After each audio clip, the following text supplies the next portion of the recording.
it's Mike here again with don't do that to your plant. You're going to kill it. All right. I just got home from work, so we're going to try to do this fast. Not doing it outside, doing it inside. I've been outside all day. It's pretty hot out there. Again, we're in South Texas, Corpus area. I'm in Portland. What I wanted to do real fast is anybody out there with trees, especially older trees, I want to talk real quick about watering. We're going to get into this probably in our next video, but I wanted to hit something real quick. If you look at this little drawing, okay, I'm not an artist, but what I'm trying to explain to you is on a tree that's been in the ground for 2-3 years, it's going to have what's called the drip line. That's where the canopy is starting to move out. That's telling you that the feeder root system, and you probably can't see these, but I drew some roots in here. The feeder root system is going to be at the drip line of larger trees, okay? Where you want to direct your water is at the drip line, okay? Now some of you, this is another thing I wanted to mention. If you're doing things that I say you shouldn't be doing and you're having great luck, that's great. I'm glad for it, but that's kind of the exception to the rule, okay? So a lot of people, I just talked to 2 people today at work, and they're watering their trees right around the trunk area, which is, it's not going to kill the tree, but you're definitely not helping it, especially in this heat. So it's at the widest point of the tree. I'm going to flip this over. This is, say, a drone view or an aerial view. You're looking down on your tree. This entire perimeter is the drip line. That's where you want to be watering.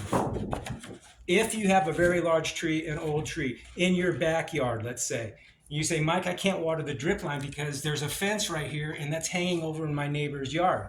All you do is you come from this divide from the fence, you just come in, and you're going to be watering right at the fence.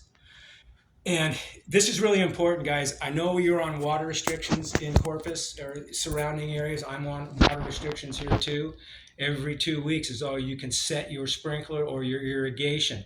But remember, you can hold that hose in your hand 24/7 if you wanted to. What I suggest you do is in between your every 2 weeks, make it once a week. Get that hose out, hold on to it, water around that drip line on your tree. We're going to get into this later too. One of the 4 functions of a root system is storage. If there is no water there, it cannot store it. Last but not least, keep this in mind. You're only allowed to water your lawn every 2 weeks. Keep that in mind when you're watering the drip line. You're going to be watering on the lawn. If you're not keeping up the lawn also, every time you go to water this tree, because that drip line is going to be on your lawn, that grass is going to pull all the water you're trying to give your tree. So you've got to keep your grass watered up as well as you can. I'm going to go one step further, and I'm going to tell you, we're going to talk about this again a little later. Do not let grass grow up to the trunks of your tree. You know, I'm a big mulch guy. Mulch, mulch, mulch, right? There's another reason for that. Talked to a person today, killed a tree that's probably 10 years old, but he's been girdling it for the last probably 5 years. And that means he's got grass. He has not kept that under area clear and loaded up with mulch. He's let the grass take over and come back up on the tree. There's only 2 ways you're going to get rid of that grass, and one of them is not going to be down on your hands and knees because nobody's going to do that. They're going to use a weed eater or a string trimmer. And that's exactly what he did. You start girdling that trunk with that string trimmer, and it takes time. The older the tree, the longer it takes. But what you're doing is once you get through this outer bark, which is cork, it's a form of cork, it's called cork bark. It's the protection bark. Right inside that, I'm not going to get into it now, but 2 layers. One bringing nutrients from the top of the tree down to the root system. The other one bringing nutrients, minerals, and water from the root system up to the foliage. You start cutting with that string trimmer. Once you get through that cork bark, you're into that cambium layer, which is the nutrient highway. You will see a very fast decline of your tree, and death is inevitable at that point. I want to thank you for tuning in again. We're gonna get deeper into a lot of stuff. I do this freeform, as you probably can tell. I don't have a script.